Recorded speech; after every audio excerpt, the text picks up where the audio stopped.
আগুন নিভিয়ে দেবো।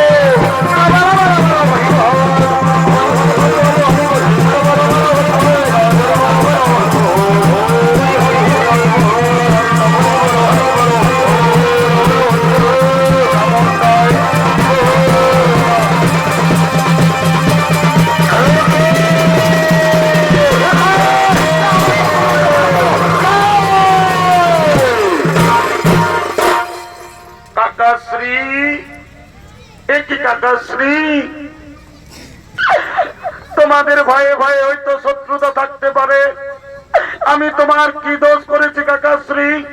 তুমি ওই শত্রুদেরকে নিকুম্বিলা মায়ের মন্দিরের গোপন পথ বলে দিয়েছ। কেন তুমি গোপন পথ বলে দিয়েছ কাকাশ্রী? লক্ষণ ভাই, লক্ষণ ভাই, মেঘনাথ এখন নিরস্ত্র। এই নিরস্ত্র অবস্থায় তুমি মেঘনাথকে হত্যা করো, মায়াবী মেঘনাথকে হত্যা করো।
আমি মহামায়াধর রাক্ষস মেঘনাথকে আজ আমি হত্যা করেছি।